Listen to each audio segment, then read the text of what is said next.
Hello, this is Chris Heasley with the Chris Heasley Radio Show. And we have breaking news in Fort Bend County. There has been a multi-million-dollar robbery in Fort Bend. Millions of dollars have been stolen from a Fort Bend County governmental entity. The Fort Bend County MUD District, the Fort Bend County Municipal Utility District number 35 is reporting that $8.2 million have been fraudulently wired out of their accounts. Officials have been able to reclaim $3.4 million of those $8 million, but there is still a fat $5 million sitting out there in someone's account. $5 million of taxpayers' money that's gone. Poof, gone. Your money gone. And your county officials don't have a lot to say about that. This is being investigated by the FBI. There are no suspects at this time. But if you have any information, call 713-623-4531. As of this time, I can find no public comments by certain pertinent officials on this matter. President Piero Battistini is the president of the Municipal Utility District number 35. I can find nothing said from him. Sergio Handel is the Municipal Utility District number 35 vice president. I cannot find anything said, any public statements from him. Wendy Duncan serves as the president of the Association of Water Board Directors, which is an organization that supports our dozens of municipal utility districts in Fort Bend County. And I can find no public statement from any of these officials. The money's gone, and we have more questions than we do answers. Nobody's talking. And so that's where we are today. A massive robbery in Fort Bend County. We're going to talk more about this. On today's show, we have Alexandria Butler, Congressional District for CD9 candidate, running a really good campaign right now. Yes, we've been good. We've been doing pretty good, yep. Chris. And we have Tamara McFarland, just announced running for the Fort Bend County Clerk of Courts. Woo-hoo. Yes, thank you so much. And may I say, is this your first interview after announcing your candidacy? It is. Very good. Yes, thank you. Well, we are doing our job then. Yes. Bringing you on first. I'm very proud of that. Thank you. I just wanted to add to what you said about this MUD 35 scandal and lost money. Apparently 2 or 3 million was recovered, but there's still, as you said, 5 million outstanding. But interestingly, I noticed that the vice president of MUD 35, the MUD that lost the money, also sits on the board of directors, the board of trustees for this Association of Water Board Directors. I believe that is led by President Wendy Duncan. He is still the Gulf Coast Board of Trustee for that Association of Water Board Directors. So, interestingly, I mean, if you're losing that kind of money, of taxpayer money, right? I don't understand why you're still sitting on this Association of Water Board Directors. Yeah, at this point in time, there appears to be no professional consequences to President Piero Battistini, president of Municipal Utility District number 35, nor does there appear to be any consequences professionally to Sergio Handel, vice president of MUD 35. How do you lose $5 million? That's not even your money. And then you don't have anything to say about it. Nothing to show for it. They say follow the money, right? Follow the nonprofits they start. A lot of times when there's temporary monies given, you see that people that, on the left and people that claim to be on the right but act like they're on the left, you see a lot of mishandling of taxpayer money. I mean, this is just across the board. They're thieves. Okay? And then there's no accountability or Zero. no statement. The public wants no to know. personal Taxpayers want to This know. is B News in the newspaper. This is B Page News, Or right? C. Okay, so when you go look this story up, I saw it on Texas Scorecard and one other place. They don't mention any names of any public officials. They don't say the word robbery or theft. It's almost sort of like just a thing that happened. They lost it. They lost it. Why don't they talk about it? Because they don't want you to ask questions. Right. They have to report it, so they report it in the most subtle way while $5 million of your money has gone missing. and they don't want any questions raised. In this common sense conversation, we will present more of an idea of potentialities than anything you can find online. Absolutely.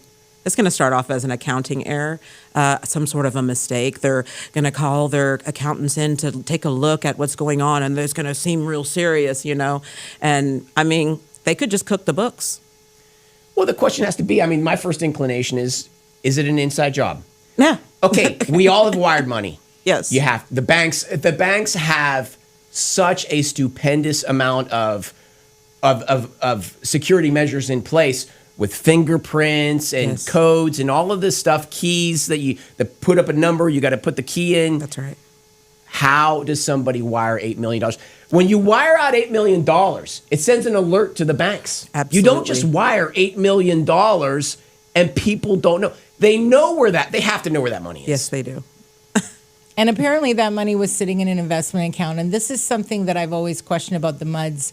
They are investing in these MUD investment banking firms. Interesting. And they make interest from that money. However, Chapter 49 of the Water Code says that MUD districts are supposed to reinvest money into the districts that they serve, pay for irrigation, pay for parks, pay for recreation improvements. This is their responsibility. This is their responsibility. Is their core mission is not to invest money.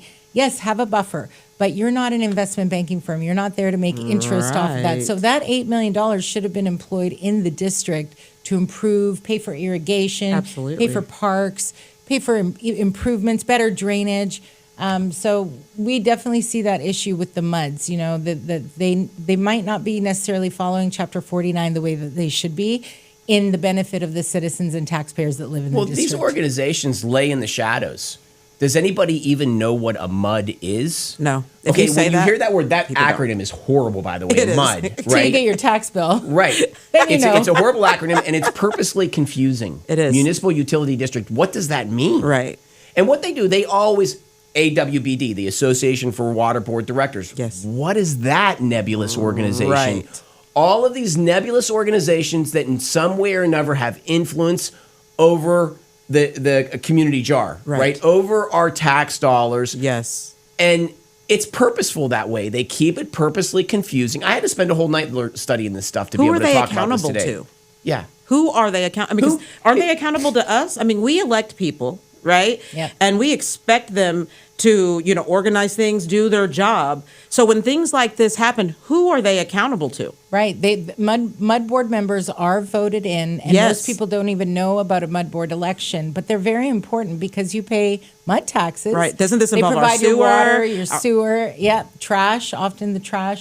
So it's very important to get involved and understand your MUD. And oftentimes the MUD board meetings are held downtown at a large law firm miles away, but Chapter 49 of the Water Code requires that it be within 10 miles of your district.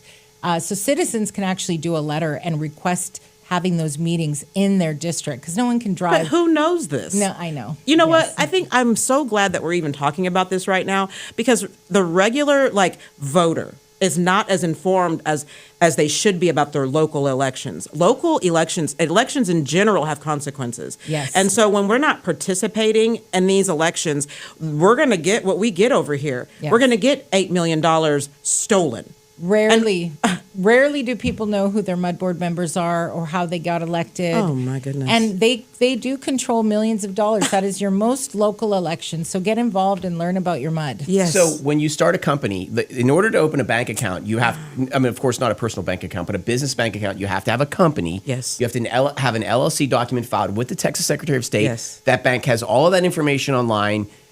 Everyone can trace these wires. Yes. Where did the money go? And why aren't we being given this information? Is it public? I could not find any statement after the news articles had come out. There was no statement by any of the MUD board members or the Association of Water Board Directors. And it was just shocking to see that the vice president of MUD 35 still sits on the Association of Water Board Directors. So there has to be accountability when maybe you personally didn't lose that money, but you're in charge of that money. You're accountable. You know? I got this comment from a listener. Listen to this comment. Quote, good question. There were unauthorized transactions. How does that happen? And who did those transactions go to? Right. And why did the MUD receive only a partial amount of the money back if the transactions were unauthorized? Who made the transactions? And why is the board still intact? And the president of the board remains not only in that board, but on the overall water board with Wendy Duncan as president, unquote. That was a comment that was on a thread. Excellent question. Very, very, very These suspicious questions stuff. just open up more questions. I mean, because we're not getting the answers. Like my question is the banking information public? Because, when you're a candidate, we're candidates, we have to open up a political account. And everything, all of our transactions are public. Yes. Okay? So are these also public? What bank? Can we see the item, the line for line transactions? Is that available to the public? Because they're tampering with taxpayer money. You can do a public information request with your MUD. Like a public FOIA I've done that type with thing? my MUD. You can do a public information request, and they have to provide that. That's all public. It's our tax money. We present these issues every week. Our Fort Bend County is being run in a haphazard way. The ship's sinking. Yes. There's another story that I'm not going to get into. I just want to mention it briefly, but I don't know if you heard about this. Attack Poverty. Secrecy surrounds funding arrangements for Attack Poverty Flourishment Center, where essentially the county sent this nonprofit group millions of dollars, and the money went poof. Then the county spent money to go get that money back. It's a complete boondoggle, and we are supposed to believe that one instance after another, it's just haphazard. We live our lives. We don't have issues like this in our personal accounts. Right. But the county officials always are tripping over themselves, and oh my goodness, and good gosh darn it, I screwed up. I lost $240 million. Yeah. Oh, how do you do that? Yeah. Yep. Honestly, I think what you just said with that story, with that headline about the nonprofit, that's actually the typical way that money is laundered. Yeah. So whatever that nonprofit didn't do for them that they were supposed to do and scratch whoever's back, it probably didn't happen. So that's why they spent so much money trying to get this money back. Because a lot of times these nonprofits are not really doing what they say that they're doing. And all it is just a way to funnel money from one place to another, and then it can disappear and go into whoever's hands. We don't know. Now, I believe the county paid about $3 million for that building, and now it's leased to a child care center because the Attack Poverty project went defunct. Right. And I know that... Rick, what was the Attack Poverty project? So it was going to be converted, this old church was going to be converted into a homeless type shelter or a halfway house. Yes. I'm not sure Or some why it sort of didn't- transitional. some sort of transitional housing. I'm not sure why it went wrong, but the county, Fort Bend County, purchased the building for about $3 million, and then Okay, they but is gave the Attack building worth Poverty. $3 million? That's the first question I have. That's a lot of money It for is. a building. For- You said an old church. Yes. I mean, how can a church be worth that much? I haven't looked at the proper. I did look at it Who from Google vets Earth. this stuff? So yeah, I mean, houses are different because people will live in houses, but you can't live in a church, and they're vacant everywhere. I question that right and there there. was cash given to Attack Poverty, and then Cash? Yes, there was also cash given, a grant given to Attack Poverty by the county. I believe it was about 300. I don't want to quote that, but in October 2024, Christian Becerra and J.C. Jatan joined the board of Attack Poverty to try to, I assume, save the project, and then more money was needed to try to recover the project, and apparently it was not recovered and ended up costing taxpayers another $2 million or something like that. So very, very poor use of funds, taxpayer funds by Fort Bend County, and it's just a mystery still to everyone. We elect people that don't know how to spend money correctly. That's right. And they And I like don't to- vet. Yeah. I'd like to point out that the county now wants to do an expansive project on the exhibition center, where we have this exhibition center. And what the county wants to do is they want to add a hotel, and they want to add parking garages. Nice. And they want to do this when they've put us in over our heads in debt. And we drive by that exhibition center all the time. It's always empty. The parking lot's a big open parking lot, completely empty. And they want, I think the number's $160 million. They want to put us on the hook for that. These people spend like a bunch of drunkard sailors. Yes. I should just say the word drunks. They say spend it. like a bunch of drunks Yeah. at the bar. Yeah, Well, under I Democrat agree. leadership, I mean, Fort Bend County is experiencing a debt explosion. Yes. And so, we need to elect conservatives that are fiscally conservative. We're We need seeing to it take in that Harris back. County. Okay. We're seeing it in Fort Bend County. Yes. When you let the left control you, this is what happens. They spend your money and All they right. overspend it. Okay, we're gonna get into the nuts and bolts of what we're here for today. Oh. Okay. So what happened? Per the interview I did with Andy Myers about 2 years ago is when they redistricted the maps away from normalcy. Correct? Yes. So we had maps set up that always gave the Republicans a fair shot at winning elections. It's in Fort Bend County. There are 4 precincts, right? So in your county commissioners' courts, there's 4 precinct commissioners and there's 1 county judge. The judge is not a judge that sits on a bench. He's essentially the county manager, and he's the chief executive of the county. Right. And so on matters for the county, you have 5 people voting, Yes. 4 commissioners, 1 judge, essentially 5 vote in all matters. Up to about 2 years ago, the maps for the 4 precincts that would determine how these things play out, they were done somewhat fairly. And what was happening is that there was a proposal to adjust the maps just minorly, nothing big, just a tiny bit. And what happened is according to Andy Myers, the county attorney, Bridget Lawson, stepped in and said, wait, we can't vote on these new maps that would adjust things just a little bit. And she cited Robert's Rules of Order, which makes no sense at all. But essentially what it appears she was doing was using her ability as the county attorney to confuse the issue, cite legal nonsense to stop that vote. And at that point in time, I believe, as I understand it, Dexter McCoy came in with new maps. Andy's sitting there saying, where did these maps come from? These new maps were created, so we have some sort of a circus act here happening, right? Comes in with these new maps that are hugely distorted, that distort the county to set it up for a consistent Democrat powerhouse win over and over again. This is the story according to Andy Myers. I may have gotten it wrong a little bit. Go back and watch the interview we did with Andy Myers and Matt Morgan. Yes. And as such, now we have a 3-1 Democrat-favored county commissioners court, ensuring no matter how much amount of activism and awareness that we create, the Democrats have a hold on that $1 billion Fort Bend County budget in perpetuity. And then they can tell you how to live your lives forever with no accountability. Okay, but what happened? 2 years later, Matt Morgan comes in because during that process, I believe KP George and other officials stated that the maps were largely done based on racial lines. Right. And Matt Morgan came in and said, you can't do it based on racial lines. That's against the law. So here we are today going to vote on new maps. And as such, okay, so that's where we are today. Okay, so Could I ask a question? please, yeah. Okay. Does KP George becoming a member of the GOP have anything to do with why this stuff was kind of voted on? Like, Well, now does it we have change a- the votes, or I mean, Exactly. We have a Republican majority on the commissioners' Okay, court yeah. for the first time in years, Aha. right? Okay. So this redistricting that they did, the bait and switch of the illegal maps drawn on racial lines done Yes. by the Democrats was in about 2021 in time for the 2022 and that's election. what KP George had signed off on, why he was in the news, and he was That's in a right. lot of trouble for that. That's Okay. right. And now that he's switched over to the Republican Very Party, interesting timing. he's saying he didn't know that it was illegal to draw maps on racial lines, but it was a last minute bait and switch where commissioners didn't really even get to review the maps. And it was something to do apparently with the county attorney and Dexter McCoy, commissioner for Precinct 4, right? And Right. so now we're at a stage where we've got the 3-2 majority. The commissioners' court voted to create a charter. Okay, hold one second.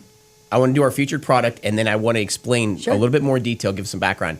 Our featured product is the X39 patch. This patch is incredible. It stimulates your stem cells.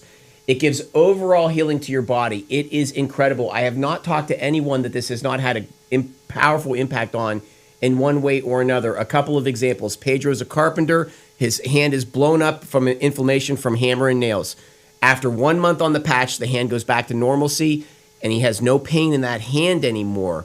Maria falls and hits her head in the shower, hits her head on the porcelain shower, and she has headaches for 10 years. She puts on the patch, the headaches go away in a minute. I have a PTSD war veteran friend who has to take heavy meds to sleep at night. He has to deal with all those PTSD issues.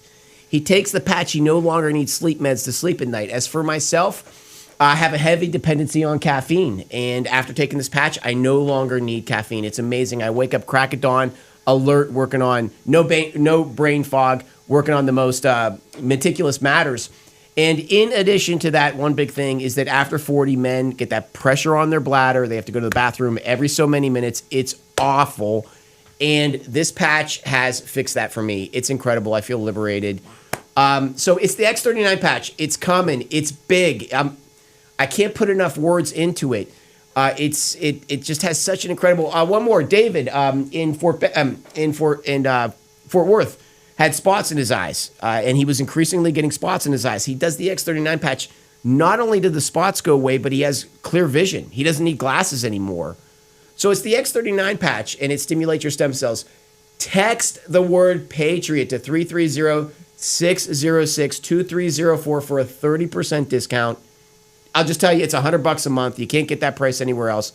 $100 a month. You put it on 12 hours a day. Take it off 12 hours a day. That's it in a nutshell. It's really incredible. I will never go back. My productivity is off the charts. It's incredible.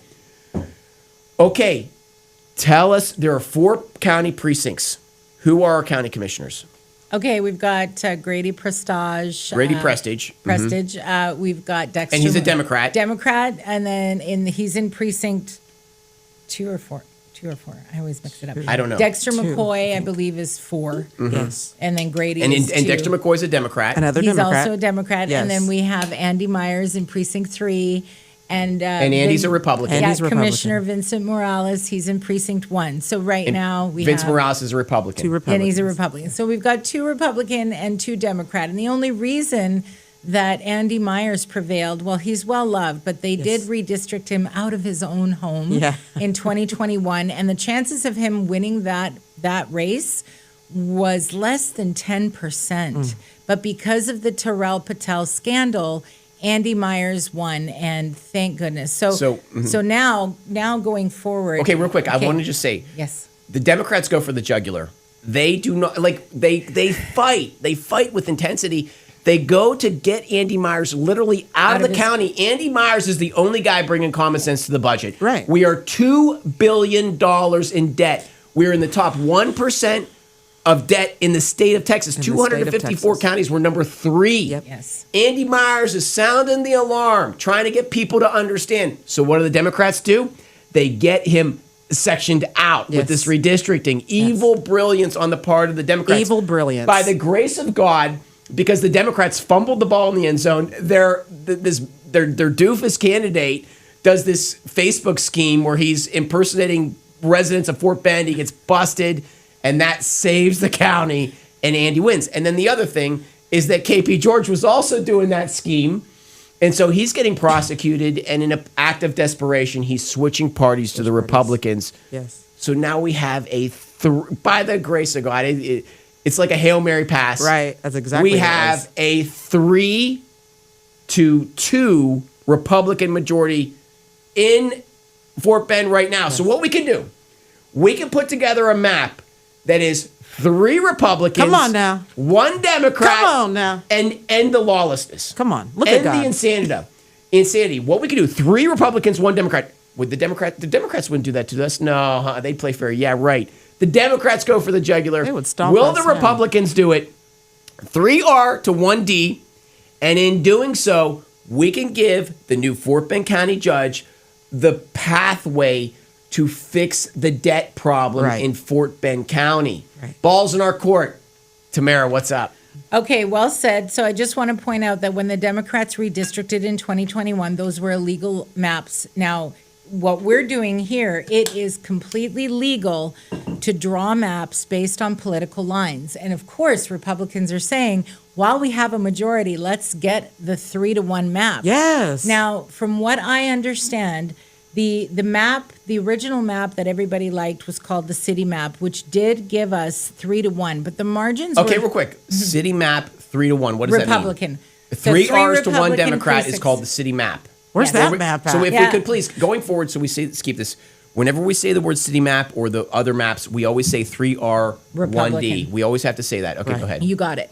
So, city map that was proposed, the original one, map one, had 3 Republican precincts and 1 Democrat precinct. However, this is based on composite data using multiple elections, and the margins here are very slim on those 3 precincts. And there, the charter that was given to the redistricting committee by the commissioners' court. So the commissioners created a charter, and Andy didn't want to do to Democrats. Real quick. The county commissioners, what they did, they created a redistricting committee to advise them on the different options on a map. And then every county commissioner was able to appoint 1 person to this redistricting committee, correct? 2, I 2 believe, points. yes. 2 people. Are we allowed to know who's on that committee? Yes. So there's Jacob Lee. May I ask one question? I'm sorry. Yes. So does the county judge also get to appoint people? I believe so. That So part then it's 10 people on this committee. there's 10. I know that Okay. there's 10 people on this committee. I know that the chairman is Jacob Lee. Then we've got Wendy Duncan, who was appointed by. Okay, so Jacob Lee was appointed by Andy Myers. Wendy Duncan was appointed by Vincent Morales. And then the rest of the Wendy Duncan, the one we were speaking about earlier, correct?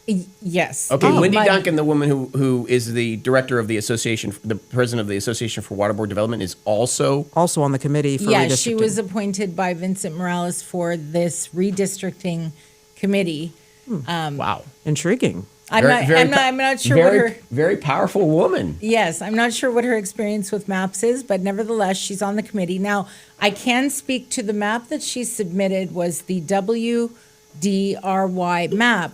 Now, Republicans were really upset by this map because it essentially gave Democrats almost a 3-to-1 advantage. Wait, but Three she was precincts. appointed by Vincent Morales. Yes. Okay, so she was appointed by a Republican. Yes. Okay, so she might be conservative Republican, I'm not sure what her political but persuasion is. But she knows how to read and create maps, and she brought a map of her own. This is what you're saying to me, that she brought a map of her own that favored the Democrats. So it was 3 It Democrat, 1 Republican, and It absolutely favors the Democrat. Interesting. It gives 2 absolute Democrat precincts and only 1 Republican precinct, and the 4th one would be a toss-up. Really. Why would she do that if she's appointed by a Republican? Well, this is the question that everybody was asking. And So Wendy Duncan, okay, let's just step back. She is the director of the Association for Waterboard Directors, right? Right. She's the president of the Association for Waterboard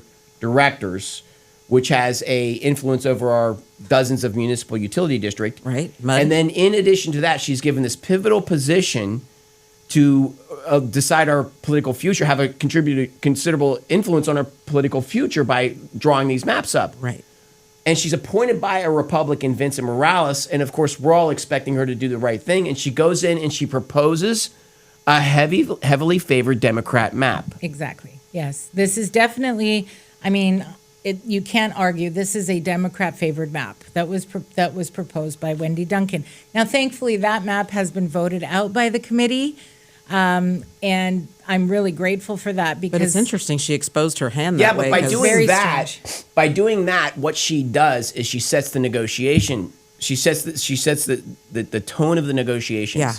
So when you have the Republicans going in and they have a 3R1D map, and the Republican appointee goes in and says, "I want a 3D 1R map," 1R. immediately the 3R1D map is off the table. Because you have to move to the center because now you have a liability on your team that you have to compensate for. So what she essentially did, she did a considerable contribution to the Democrats of Fort Bend County. Yeah, she just did. That was I can say that in the committee and in the public hearings, all the Democrats were favoring the WD Wendy Duncan map. Of course. So Why wouldn't they? You know, that was another sign that this was definitely a map favoring Democrats. Is it possible to shoot for 3R, 1D, and then maybe possibly settle for a lesser one? Or, I mean, is that possible? Like, shoot for the stars, So- right? And then we still win. You Well, understand what I'm saying? And this is exactly what Republicans should be doing when they have a majority. Oh, yeah, that's what I would think. There's nothing unethical about, going for drawing political lines. However, The commissioners voted on a charter that was given to the redistricting committee where Andy Myers is a good man. He's Yes, a he good is. commissioner. And he didn't want to do to the other commissioners what they did to him. Why not? Well, because being a conservative is not a political party. It's a way of life. Right. And we don't want to do unethical things. When you have the Democrats spending like drunken sailors, I- when for the past 2 years they've told us how to live our lives in the bedroom, when they're sending in the most egregious materials into our children's in schools and corrupting their minds, you take Yeah. an active stance against them. You gotta take authority. Name one thing that the Texas Democrats are bringing to the American people that is of value. Right. Name one. They've harmed They are us. bringing They've nothing harmed to us. us of value. They are the enemy within the gates. Absolutely. They are the Trojan horse here to rot us from the inside out, and it's Absolutely. working. No, We got to take authority. I mean, and they're this is- hurting the children. It's like when dad comes home, right? Everybody starts getting in line, right? But dad means authority. So we have to take authority because they have harmed us. Yes. We cannot allow them to have authority over our children, over our voters, over anybody anymore. So we have to come in and say, we got to clean this up. We Right. just had Kenneth Amori on talking about the state of debt in Fort Bend County and what it's doing to our Shocking. senior citizens. Yes. Shocking. Our senior citizens are being threatened out of their homes. And Andy doesn't want to take an aggressive stance against the Democrats because it's not the right thing to do. And I get it. That is not acceptable. Christian doesn't mean weak, though. Like, we're conservatives, right? I'm a conservative Republican as well, very conservative. But there is a time to fight. And that time is now when we have the majority. We have to be smart. Fort Bend County is turning into Houston. You go into downtown Houston. You don't want that. You smell urine. Yeah. You're stepping over homeless. How many dead bodies in Houston in the past week? 22. Oh, not in the past week, they Brazos. found 5 in the bayou, but 22 total. And it's the Democrats. Right. When Houston was run by Republicans, it was solvent. It was decent. It was family oriented. Civil. And now this is bleeding into Fort Bend County And our when we're seeing surrounding the areas. homeless out everywhere. We had Greg Barnes on talking about Helping Hands, about how his organization is overwhelmed with helping the impoverished in Fort Bend County. Mm-hmm. The agenda should always be the citizen first. Right. We're only as strong as our weakest link. And what does that Absolutely. mean? It means our people that are impoverished. The goal should be to get them out of poverty, Yes. and not be honorable and reach across the aisle to the party on the other side. I will say this, that even the 3 Republican, 1 Democrat map doesn't give us enough of a percentage advantage to secure those precincts. Okay, but we're in the Trump MAGA era. In 2020, Trump got 38% of the black minority vote. And 55% It's in over. Texas for the It's Hispanic game vote. over. That's right. Go talk to Pakistanis about Yes. who they're voting for. Go talk to Yes. our ethnic minorities. Talk to our Cubans, our Vietnamese, our Yes. Chinese. The Democrats propose themselves as the bold defender of the small guy, of the minority. Right. And that is falling through And people like are a lead seeing weight. it, though. They're bleeding and hemorrhaging members in the Democratic Party. People are waking up big time. I think what people are really tired of seeing in the Republican Party is the weakness.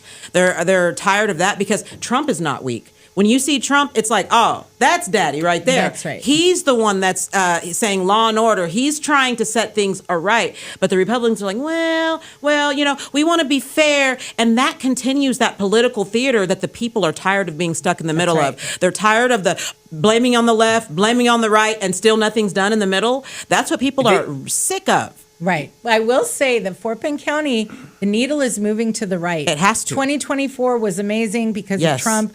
Yeah, I want to say, whenever we get in these situations where we're about to spike the ball in the end zone and win the game, it's like a WWE skit, right? They go, the bad guy's on his back and they count 1, 2, and at the last minute they pull him up and he gets his shoulder off. Right. They have to keep the Democrats alive to keep the circus act going. Right. Okay?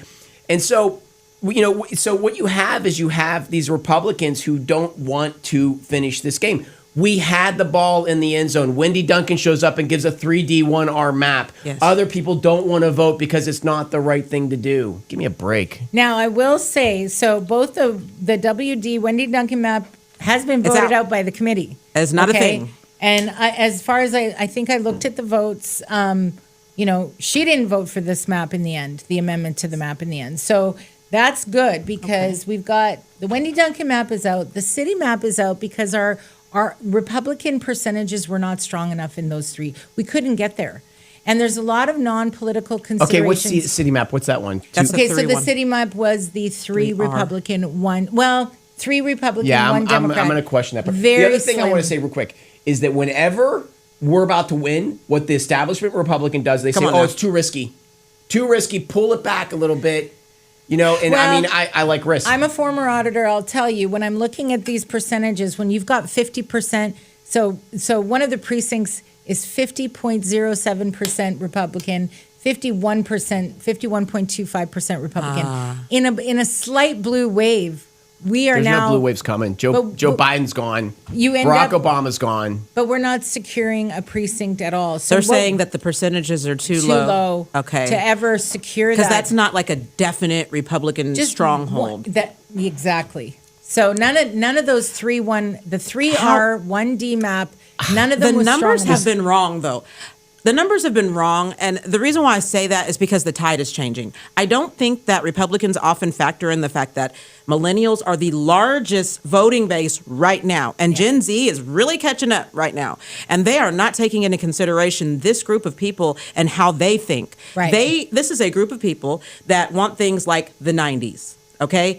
In the 90s, I think we had Bush and then Bill Clinton kind of thing. That's kind of their mindset going into stuff. They want things to go back to a time where we all told the truth, where things were more authentic, where people were real with each other. And so when it comes to stuff like this, like the political stuff, we have to be able to relate it to them in a way that they understand, right? And so when they hear that, okay, we want a Republican stronghold in this area, that might seem like foreign to them, but we have to, as Republicans, we have to take into account that even though our voters are they're older, okay, boomers and all of that, the millennial and the Generation Z are voting, okay? Yeah.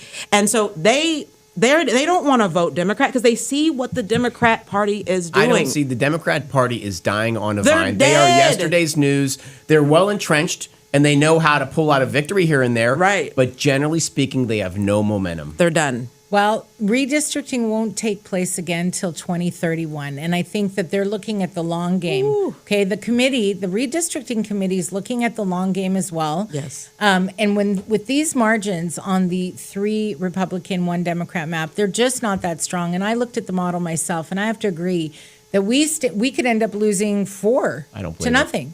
Now, when we look at the 2 maps that got advanced by the redistricting committee, Yes. we've got the Mike Gibson map, which is a solid 2-2. So both the Republicans and the Democrats get a solid 2 precinct. And the 2 precinct. Democrats. And one of the reasons the charter that was put forward to the redistricting committee Yes. had resolutions that elected officials would not be moved or unseated by this redistricting.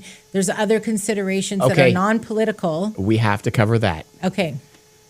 So the charter given by the county commissioners to the redistricting committee is that what they tried to do to Andy Myers cannot be done again. That's right. Okay. That makes sense. No. The voter should always be. Why are we putting the county commissioners in the top seat? The objective, the goal should always be the voter, the Yes, citizen, it's the the people. resident. The objective should be, to the redistricting committee should be, we want what's best for the people. Right. Right. But no, what they did is they put them in front. No, we want to make sure that the county commissioners keep their spots. It's a political mess and nightmare in Fort Bend. I think the thinking there too was the people voted in those commissioners, even though they were illegal maps. I was going to say the maps were illegal. I know. So much was caught up in that. I understand, but I think that if they unseat a commissioner, the perception to the voters that voted him in would not be good.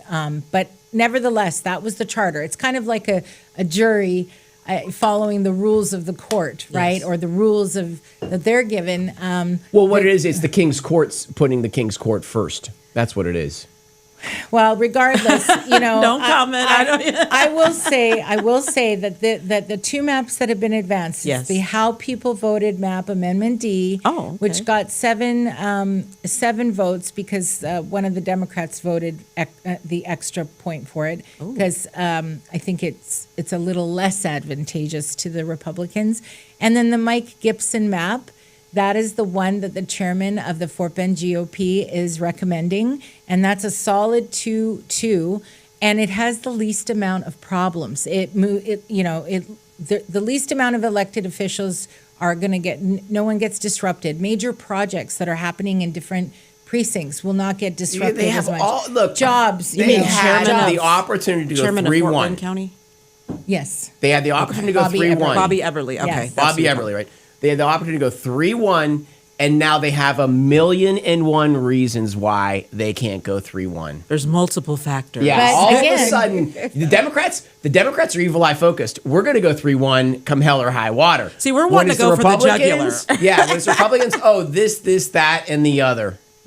I mean, when I look at this city map that was 3 Republican, 1 Democrat, I have to say it's pretty much just 1-1, and the other 2 are a toss-up. It's too close of a margin. That's kind of risky. It's risky. So, I Okay, understand. that one advanced? Well, you can see, I mean, when you've got just 50.07% Republican and 51.25%, the margin's so slim that you're not guaranteeing call that it. precinct. Right now, what we have is 2 guaranteed precincts for each part. We've got 2 guaranteed Democrat and pretty much 2 guaranteed Republican. I'm not saying it's ideal, but there's so many layers to these maps that we can't possibly understand. They've been working on this for a month or 2. So, the Mike Gibson map is the one that got 6 votes out of the redistricting committee that is being recommended by Bobby Everly, has the least amount of issues for Republicans. So who is this the most? Okay, so this is going to be advantageous for our side, the Republican Party. Definitely. Because we're going right now, the current maps are a solid 3 Democrat, 1 Republican. As And- it is now. As it is now. Okay. And so the chances of Andy Myers winning his seat again are, again, less than 10%. The chances of a new candidate winning Precinct 3 are next to 0 right now with the current maps. With the new maps that have been advanced, the Yes. 2 that have been advanced, it is almost a certainty that a Republican will win Precinct 1 and 3, and a Democrat will win 2 and 4. So it is a big improvement. So the GOP strategy is to advance these 2 maps that they feel most likely will help us at least keep what we have as far as our commissioners go and That's things right. of that nature. That is interesting. correct. Yes. Interesting. And secure that until the next redistricting, which would be 2030. 2031. So really, it's up to Republicans to get out and vote and make sure that we get the county judge seat, right? That's where we get our majority. We have to win that county judge seat. And that just takes every Republican getting out to vote and voting all the way down the ballot, the whole ballot. Just vote straight ticket Republican. Here's what one person said. Quote, I'm not sure why no Republican on the advisory board submitted 2 strong R's and 1 good margin R map. It would have been ideal. But apparently there were other complications. Yes, I agree with that. There are other considerations that would mean moving elected officials, moving Republican officials, lots of job loss, lots of disruption. There's many layers to these maps that, I really dove in and tried to understand. And I can honestly say I wouldn't be comfortable with the 3 Republican 1 unless they came with better numbers. But apparently they can't get there, right? They could not get better margins than 50.07 and 51.25. So really, in a slight blue wave, we stand to lose all 4. But again, Tamara, I'm going to say, where's the slight blue wave coming from? I agree. I mean, where agree. is that in the future? There is no blue wave. They are a dead party. They're a Right. dying party. There's actually really been a shift. Especially as a conservative, I've kind of been watching the walk away from the Democrat thing lately, Yes. especially after Charlie Kirk. There were a lot of people that woke up to kind of their ideology, the direction that they were going. The propaganda. They're like waking up from this stupor, right? And they're saying, I was wrong. It's mass hypnosis. It was mass hypnosis, Yeah. It was like a big psychological, and I call it sorcery, but it was a psychological tactic by the left, and they have had these people under a spell for so long, and they're waking up. There really is no blue wave that's going to happen. I hope not. don't foresee Democrats doing much of anything. They still don't even understand why they lost the last election. Right. You know that? And those I are think the- they're those- scared. I think they're, I mean, you never count them out, but they are in a bad way right now. Yeah, they are. There's no ability to see their own false. But They don't have that. The voters themselves that identified as Democrat, I truly believe that most of us are conservatives. Right. And like I said before, that's not a political party. That's No. just a way of life. It's a way of life. You live within your means. You want faith and freedom and family Right. and all the good things. And so those people that thought they were Democrats are starting to see the light and come Right. over to the right side. Well, So- a lot of them are independents now. I've been seeing a Yes. lot of them like they're kind of doing They this won't say well. Democrat. Yeah, they won't say I'm a Republican. They're scared to go there, but they're like independents now. But at the same time, right? I think that we have to go for the jugular as Republicans because we never do. And there's just this known but not really talked about so much. It's mentioned every now and again, this weakness in our party, okay? We are conservative, but that doesn't mean that we're weak. We need to take authority over the devil because the left has shown us that they are in lockstep with Lucifer. You don't attack children and groom them through the library, their form of research, through their teachers. You don't And the do gender this, sex clubs, right? yeah. And say that you're a conservative. You can't be a conservative and do that. No. You can't be a Christian and do any of that. Okay, so Tamara, we've had some good success at the state level with stopping the infusion of sexual materials, illicit sexual materials in our Absolutely. school libraries, in our schools, in the teachings of our schools. Can you talk about that a little bit? Well, again, huge. Are we done with this topic here? Yeah, Okay, and I just want to say for Republicans, where we're at right now, the Mike Gibson map is a huge improvement from where we are today with the that's the current 2-2. maps. And I, as a former government auditor, have to say that is the map that I would choose. And I got to see the models, and I do think that is the best one. If we could get to a solid 3 Republican, 1 Democrat, I'd be like, go for it. That's not unethical to draw on political lines. Right. But we can't get there based on the voting history that we have in Fort Bend County since 2018. So making the assumption it continues to move right, maybe so, that map would work. But the slightest blue wave where we could lose all 4 with that map. So that's where we're at. But back the to big if. Yeah, it's a big if. There's no blue wave. I'm sorry. Go It's a ahead. big if, but No this blue is- wave coming. This is a solid 2-2. Dying dog. So now Republicans get out and vote the whole ballot, and Yes. get that county judge seat won. Yes. And then we have a majority back, which we haven't had in Absolutely. Fort Bend County since 2018. Absolutely.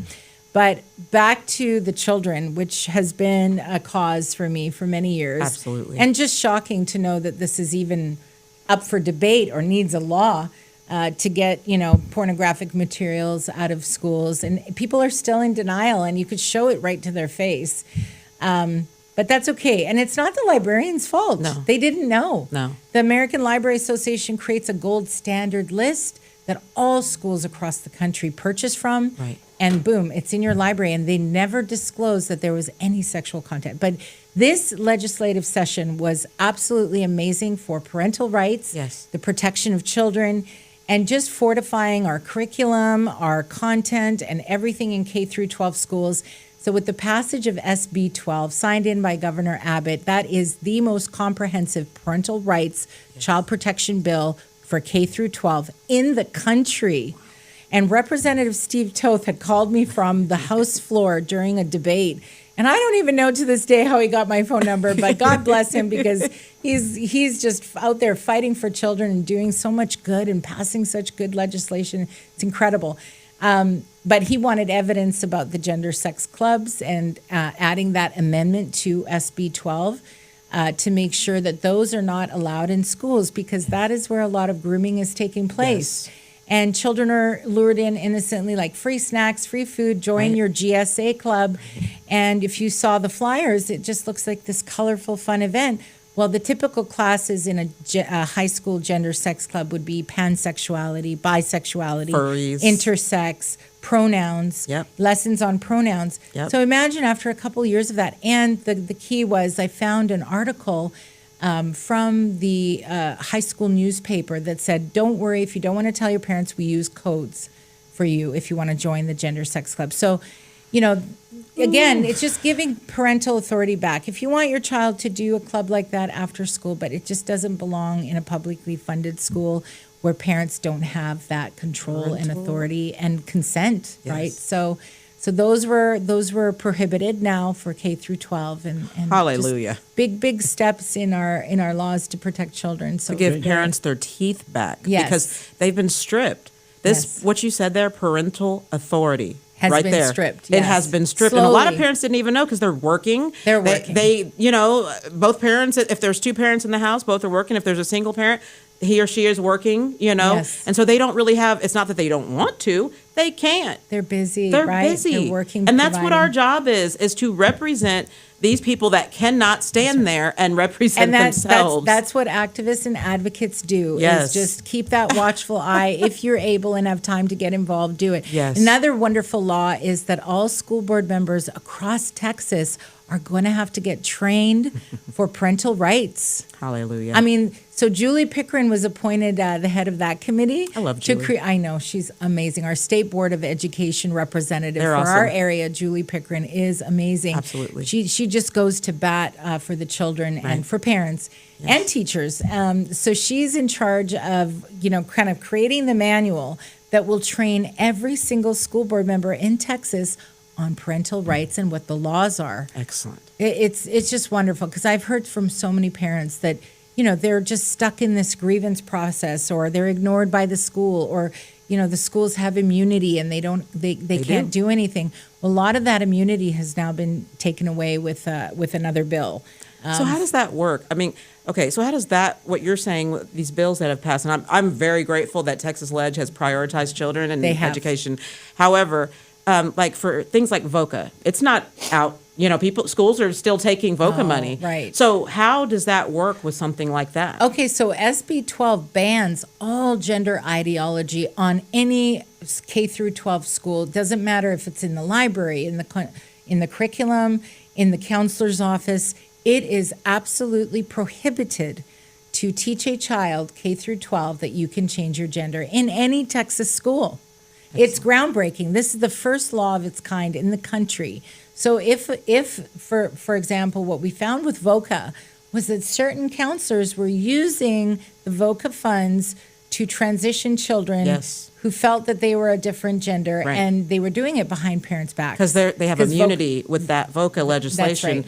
It's really about abuse. Like that was what that whole thing was about. Is like if a kid is being abused at home, that they can secretly go and tell the school. They can help them get medical care and all that stuff behind their parents' back. That's right. But see, what's been happening is the kid comes in and says that their parents hate them because they're trying to transition to another gender, and then a new file under their new trans name will be created that the parent does not have access to. Why do Wow. I know this? Because I experienced this in another state. Wow. So that you can't go in there, like if I'm asking about my child, right? That's a different file. All their grades, their progress reports are going to be in it. I have no idea that they're going up under this new name, and there's another file that has been created for them Wow. in which they're getting testosterone or whatever they want So to. your child Yes. was transitioned at school Yes. behind your back. Absolutely You know, groomed and people will say transitioned. to me, "This isn't a problem. We don't need It's these a big laws." problem I in go, It's not America." a problem until you meet somebody who has had a child groomed and transitioned in school, and I have heard that it is nearly impossible to affirm reality and detransition them. It is It because is. a lot of these kids, like she's autistic, so they're very highly impressionable when they feel that somebody is their friend and accepts them for how they are, and so that's what they do to these children. Now, I think it's still happening today, even with these laws that are being passed. I think what they will use is they will say this is a form of abuse. Okay. Right. Because that's how they're doing that with the VOCA money. They're saying that my parents are abusing me verbally because I'm transitioning. So they may not be grooming them. They're saying it's riding under abuse now. Well, that was the argument of the Katy ISD school board members that voted against the gender ideology policy. They said, well, if we out these kids to their parents, they could be abused. And I thought, well, if they're abused, that could That's a be different reported. That's situation. a different situation. Yeah, but who is the school board? You're there to represent the parents. That's right. And what you're doing is you're saying the parents are the problem. Right there, you see the ideology of the school board. That's right. It is against Parents. The parents. Yes. We need to maybe luckily make they some lost. language about the word abuse, because that's such a Broad term. and that gives the left room to just run with our children again. Yes. Abuse. Yes. What is that? Yeah. Is It's it a because very I vague said term, yeah. no, focus on your studies, don't worry about what all of that is? That's a distraction. Worry about your school. Yeah. That could be abuse. Yeah. You know, So- my kid used religious abuse because I'm a Christian, and I explained to her that in the Bible it was wrong, and I basically preached to her. It was a lecture, you know, parents lecture their kids, we discipline our kids, you know, but that falls under like religious abuse. I'm not going to Wow. kill you. I'm not going to have an honor killing because you know. Well, they need God. God is non-secular, and now we've got Right. the 10 Commandments in the classrooms, Right. another law that was passed. You know, and my argument is you're not really proselytizing. It is kind of non-secular. In the is. entrance of every school, you have "In God We Trust." On the back of the police cars for KDI, you've got "In God We Trust." Right. On your money. On our money. We have "In God We Trust." Come on now. You know, so in the absence of God in schools has just kind of allowed for these evil ideologies to sneak in Absolutely. slowly. Yes. And now the tide is turning, and so much is changing, and so much good is coming.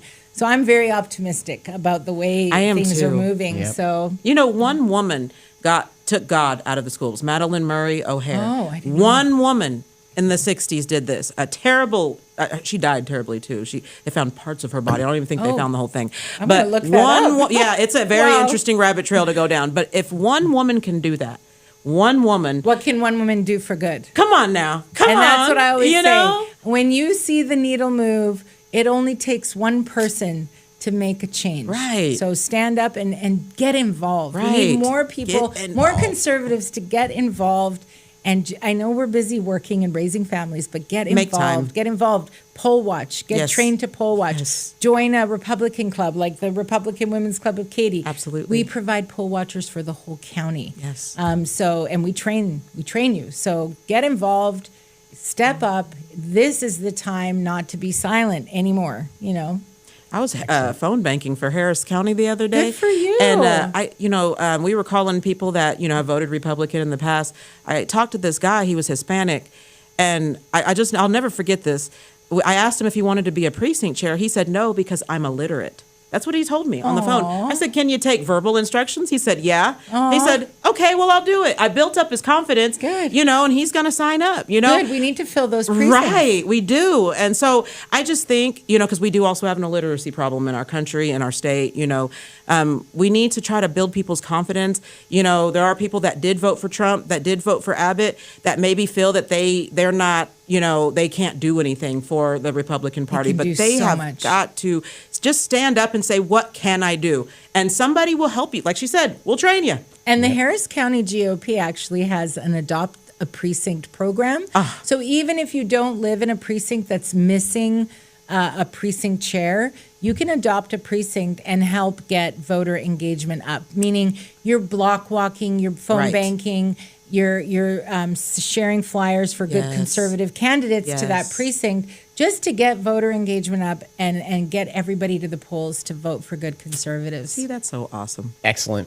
Thank you, ladies. Appreciate both of you. It was an incredible hour plus. Was it? Absolutely, yeah. Flew by. We nailed We it. could do this all day. I know, I right? know.